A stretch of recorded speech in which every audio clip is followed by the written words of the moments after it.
নমস্কাৰ এই মুহূৰ্তত এটা বিগ ব্ৰেকিং নিউজ এটা ডাঙৰ খবৰ নিৰ্বাচনৰ পূৰ্বে টিকট ঘোষণা কৰাৰ পাছতেই ৰাজ্যিক বিজেপিত মুখ্যম আঘাত দল এৰিবলৈ সাজু হৈছে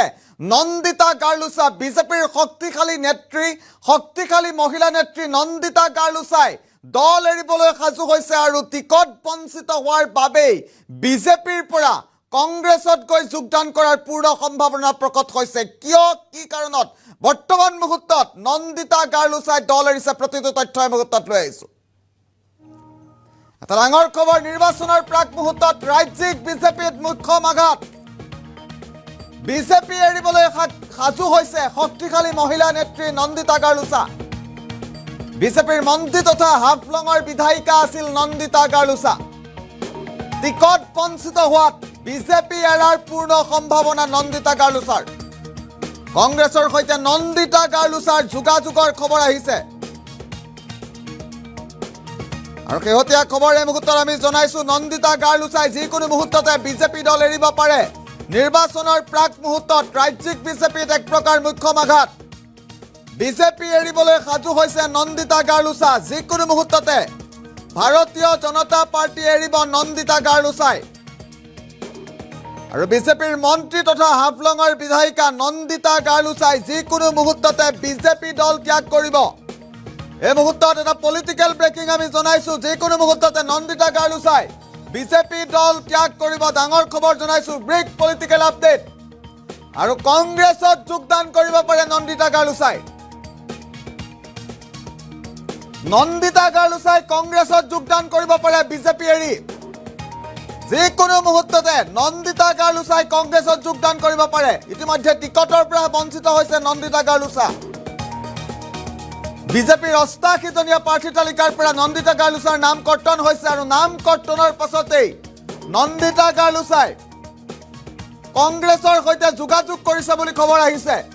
যিকোনো মুহূৰ্ততে কংগ্ৰেছত যোগদান কৰিব পাৰে নন্দিতা গাৰ্লুছাই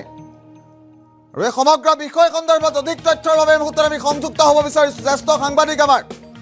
ভাস্কৰ জ্যোতি বৰাৰ সৈতে এছ'চিয়েট এডিটৰ জ্যেষ্ঠ সাংবাদিক ভাস্কৰ জ্যোতি বৰা আছে এই মুহূৰ্তত আমাৰ সৈতে লাইভত আমি পোনে পোনে ভাস্কৰ জ্যোতি বৰাৰ কাষলৈকে গৈছো যিহেতু নন্দিতা গাৰ্লুছাই যিকোনো মুহূৰ্ততে ভাস্কৰ জ্যোতি বৰা দল ত্যাগ কৰিব পাৰে টিকটৰ পৰা বঞ্চিত হৈছে নন্দিতা গাৰ্লুছা মন্ত্ৰী আছিল বিধায়িকা আছিল হাফলঙৰ কিয় হঠাৎ এই সিদ্ধান্ত ল'বলগীয়া হ'ল নন্দিতা গাৰ্লুছাৰ কি খবৰ আছে সুদীপ্ত নন্দিতা গাৰ্লুছাৰ প্ৰসংগত প্ৰদেশ কংগ্ৰেছে ডিমা হাছাও জিলা কংগ্ৰেছৰ লগত আলোচনা কৰি আছে ডিমা হাছাও জিলা কংগ্ৰেছৰ সৈতে প্ৰদেশ কংগ্ৰেছে বিষয়টো আলোচনা কৰিছে ডিমা হাছাও জিলা কংগ্ৰেছে সমগ্ৰ বিষয়টো চাইছে আৰু ডিমা হাছাও জিলা কংগ্ৰেছে এই ক্ষেত্ৰত তেওঁলোকৰ সন্মতি দিয়াৰ লগে লগে প্ৰদেশ কংগ্ৰেছে সিদ্ধান্ত লোৱাৰ সম্ভাৱনা আছে নন্দিতা গাৰ্লুছাই কংগ্ৰেছলৈ আহি কংগ্ৰেছৰ প্ৰাৰ্থী হোৱাৰ সম্ভাৱনা আছে যিহেতু হাফলঙত কংগ্ৰেছৰ প্ৰাৰ্থী নাই কংগ্ৰেছ দুৰ্বল অৱস্থানত আছে এই প্ৰসংগৰ ক্ষেত্ৰত নন্দিতা গাৰ্লুছা কংগ্ৰেছলৈ অহাৰ সম্ভাৱনা প্ৰকট হৈ পৰিছে কাৰণ শেহতীয়া খবৰ হৈছে যে জিলা কংগ্ৰেছে বিষয়টো চাইছে জিলা কংগ্ৰেছৰ নেতৃত্বৰ সৈতে তেওঁলোক কথা বতৰা পাতিছে আৰু জিলা কংগ্ৰেছে যদি সমগ্ৰ প্ৰক্ৰিয়াটোত তেওঁলোকৰ আপত্তি নাই বুলি কয় তেতিয়াই প্ৰদেশ কংগ্ৰেছে সিদ্ধান্ত গ্ৰহণ কৰিব নন্দিতা গাৰ্লুছাক দলত যোগদান কৰোৱা এতিয়া নন্দিতা গাৰ্লুছাই হাফলঙত যোগদান কৰি তেওঁ কংগ্ৰেছৰ প্ৰাৰ্থী হ'ব নেকি তাক লৈ জল্পনা কল্পনা চলি আছে যিহেতু যোৱা দুটা কাৰ্যকালত তাত কংগ্ৰেছ দুৰ্বল অৱস্থানত আছিলে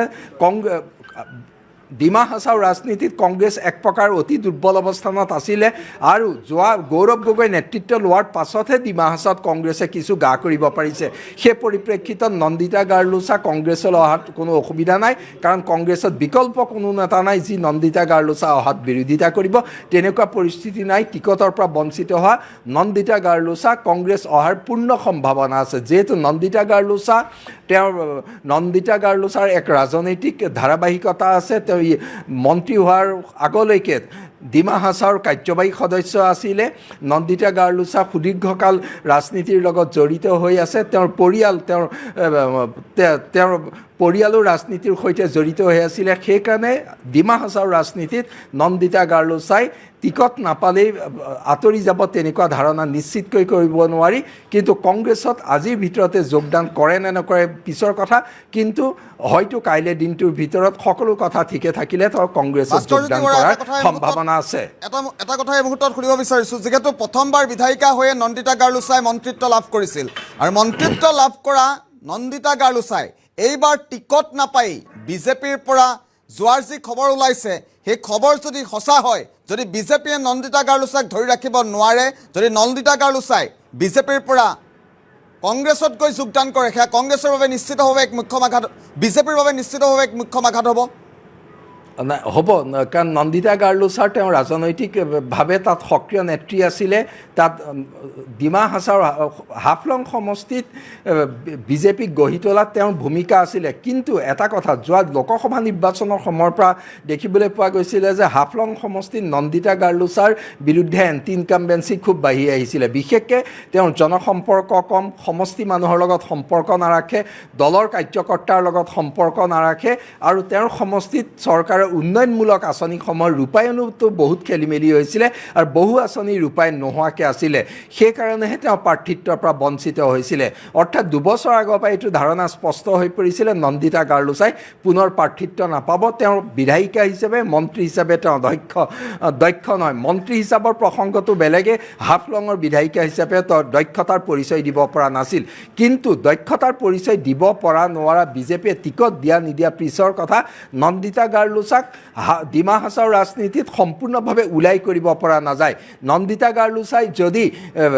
কংগ্ৰেছত যোগদান কৰে, নিশ্চিতকৈ বিজেপিৰ বাবে ক্ষতি হ'ব, কাৰণ নন্দিতা গাৰ্লুচাক সম্পূৰ্ণ ওলাই কৰিব পৰা অৱস্থা তাত নাই। কাৰণ ডিমা হাছাওৰ ৰাজনীতিত নন্দিতা গাৰ্লুচাই এটা দশকতকৈ অধিক কাল সক্ৰিয় ভূমিকা পালন কৰি আহিছে। সুদীপ্ত, নিশ্চিতভাৱে এই মুহূৰ্তত আমি ধন্যবাদ জ্ঞাপন কৰিছোঁ। এয়া আছিল ভাস্কৰ জ্যোতি বৰা, সবিশেষ তথ্য আমাক জনালে। নিৰ্বাচনৰ প্ৰাক মুহূৰ্তত যিকোনো মুহূৰ্ততে বিজেপি দল ত্যাগ কৰিব পাৰে প্ৰাক্তন মন্ত্ৰী বিধায়িকা নন্দিতা গাৰ্লুচাই। আৰু নন্দিতা গাৰ্লুচাই যদি সঁচাকৈ কংগ্ৰেছত যোগদান কৰে, এয়া বিজেপিৰ বাবে এক প্ৰকাৰ মুখ্য আঘাত হ'ব। বিজেপিৰ মন্ত্ৰী তথা হাফলঙৰ বিধায়িকা নন্দিতা গাৰ্লুচাই কাইলৈ কংগ্ৰেছত যোগদান কৰিব বুলি খবৰ ওলাইছে আৰু যিকোনো মুহূৰ্ততে কাইলৈ কংগ্ৰেছত যোগদান কৰিব পাৰে নন্দিতা গাৰ্লুচাই। কংগ্ৰেছৰ সৈতে নন্দিতা গাৰ্লুচাৰ যোগাযোগৰ খবৰ এই মুহূৰ্তত আমাৰ হাতত আহিছে। কাইলৈ কংগ্ৰেছত যোগদান কৰি দিব পাৰে নন্দিতা গাৰ্লুচাই। বিজেপিৰ মন্ত্ৰী বিধায়িকা নন্দিতা গাৰ্লুচাই এবাৰ যোগদান কৰিব পাৰে কংগ্ৰেছত। বিগ পলিটিকেল আপডেট এই মুহূৰ্তত আমি ৰাজ্যবাসীৰ বাবে জনাইছোঁ। প্ৰাৰ্থীৰ তালিকা ঘোষণা কৰাৰ পাছতেই 88জনীয়া যি প্ৰাৰ্থী তালিকা বিজেপিয়ে ঘোষণা কৰিলে, সেই প্ৰাৰ্থী তালিকা ঘোষণা কৰাৰ পাছত ৰাজ্যৰ বিভিন্ন প্ৰান্তত বিদ্ৰোহ আৰম্ভ হৈছিল। মুকলিকৈ বহু বিধায়কে, কেইবাজনো বিধায়কে বিদ্ৰোহ কৰিছিল আৰু এইবাৰ নন্দিতা গাৰ্লুচাই বিজেপি ত্যাগ কৰিব বুলি খবৰ ওলাইছে। যদিহে সঁচা হয়, যদিহে নন্দিতা গাৰ্লুচাই কংগ্ৰেছত যোগদান কৰে, বিজেপিৰ বাবে এক প্ৰকাৰ মুখ্য আঘাতেই হ'ব। আৰু কাইলৈ নন্দিতা গাৰ্লুচাই কংগ্ৰেছত যোগদান কৰাৰ খবৰ এই মুহূৰ্তত ওলাইছে।